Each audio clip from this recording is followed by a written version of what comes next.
সামরিক কর্মকর্তাদের ম্যাজিস্ট্রেসি ক্ষমতা বাড়লো আরো 60 দিন। 60 দিন পর পর এরকম বাড়তেই থাকে। প্রথমে বলা হয়েছিল যে 60 দিনের জন্য সেনাবাহিনী ম্যাজিস্ট্রেসি পাওয়ার পাবে। এখন শুধু সেনাবাহিনী না, আরো বিভিন্ন বাহিনীকে ম্যাজিস্ট্রেসি পাওয়ার দেওয়া হয়েছে। কিন্তু এটা রহস্যজনক।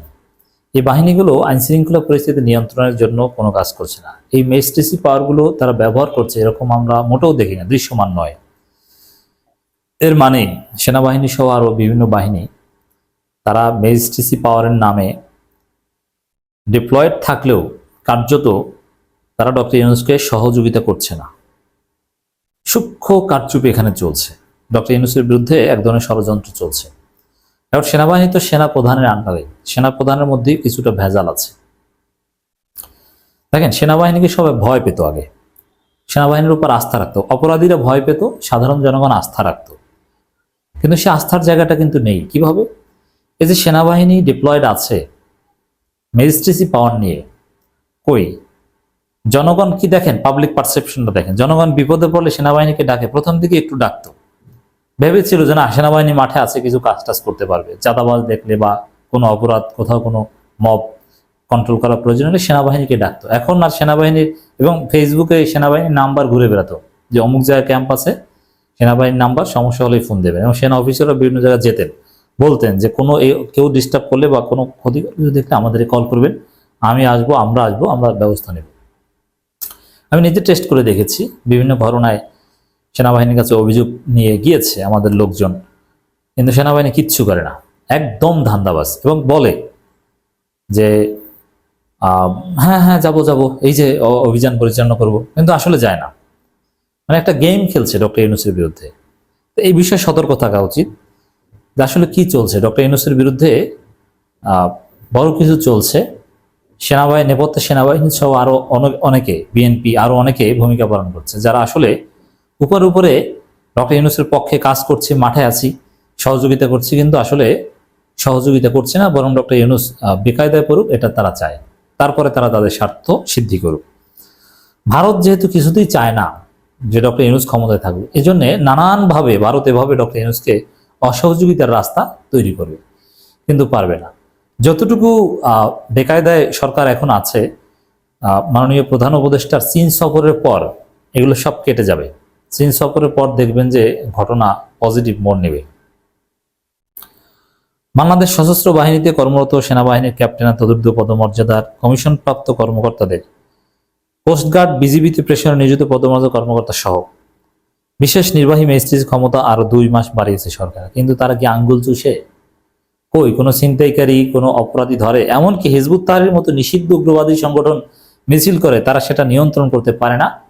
মিছিল করার শেষে 2-3 জন যায়, 3 জন সেনাবাহিনী যায়।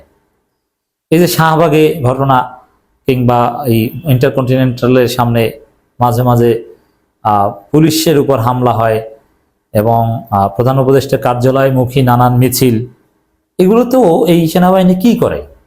তাদের ভূমিকাটাকে এগুলো নিয়ন্ত্রণে আমরা তেমন কোনো কার্যকর ভূমিকা দেখি না।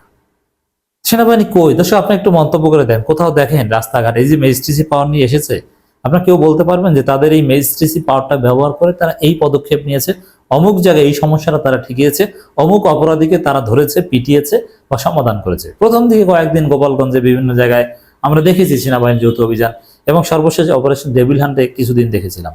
কিন্তু অপারেশন ডেভিল হান্ট এটা স্পেশাল অপারেশন, তাও এখন ঝিমিয়ে পড়েছে। কিন্তু ম্যাজিস্ট্রেসি পাওয়ার দিয়ে প্রত্যেক উপজেলায় এক বা একাধিক জায়গায় যে তাদের ক্যাম্প আছে, ওই ক্যাম্প কি করেছে, কোথায় একটু বলেন না যে আমার এলাকায় আমি দেখেছি সেনাবাহিনীকে আমরা ডেকেছি, কাছে পেয়েছি, বা তারা এটা করেছে। এর মানে পর্দার অন্তরালে অনেক কিছু ঘটছে। উপর আছি ম্যাজিস্ট্রেসি পাওয়ার নিয়ে, ভিতরে ভিতরে কিছুই করছে না।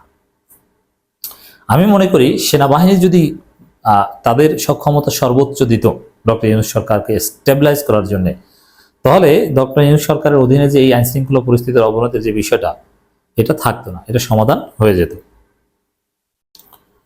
প্রজ্ঞাপন থেকে জানা যায় ফৌজদারি কার্যবিধি 1898 এর 64, 65, 83, 84, 86, 95, 2, 100, 105, 107, 109, 110, 126, 127, 128, 130, 133, 142 ধারা অনুযায়ী এই এক্সিকিউটিভ ম্যাজিস্ট্রেটের ক্ষমতা দেওয়া হয়েছে। এখন এই যে ধারাগুলো বললাম, এই ধারাগুলোর অধীনে অনেক কিছু করা যায়। এটা পুলিশের চাইতে তাদের পাওয়ার কোনো কম নয়।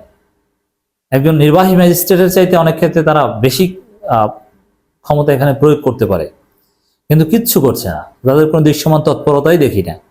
কোনো অপরাধ পরিস্থিতি নিয়ন্ত্রণে ভূমিকা নেই। দেশে আইনশৃঙ্খলা পরিস্থিতি নিয়ন্ত্রণে অন্তর্বর্তী সরকার গত বছরের 17 সেপ্টেম্বর প্রথম সেনা কর্মকর্তাদের ম্যাজিস্ট্রেসি ক্ষমতা দেওয়া হয়।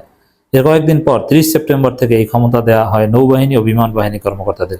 আচ্ছা, নৌবাহিনী বিমান বাহিনী কোথায় কি করেছে একটু বলেন না, একটু মন্তব্য করে যে অমুক জায়গায় দেখেছি তারা এই ম্যাজিস্ট্রেসি পাওয়ার ব্যবহার করে এই কাজটা করেছে, কিচ্ছু না। এরপর গত 15 নভেম্বর দেওয়া প্রজ্ঞাপনে এই ক্ষমতা 60 দিনের জন্য বাড়ানো হয়। ওই প্রজ্ঞাপনে কোস্টগার্ড ও বিজিবি পেশনা কর্মকর্তা সামরিক কর্মকর্তা একই ক্ষমতা দেওয়া হয়, বাড়ানো হয়, কিন্তু আবার বাড়ানো হয়, আবার বাড়ানো হয়, এরকম বাড়ানো হবে কিন্তু কিছু করছে না। তো প্রফেসর ইউনূসকে বিষয়ে ডিসিশন নিতে হবে, হয় সেনাবাহিনী ব্যারাকে ফিরে যাবে, নইলে এই ম্যাজিস্ট্রেসি পাওয়ার প্রপারলি ইউটিলাইজ করবে, কাজে লাগাবে আইন শৃঙ্খলা পরিস্থিতি উন্নতির জন্য।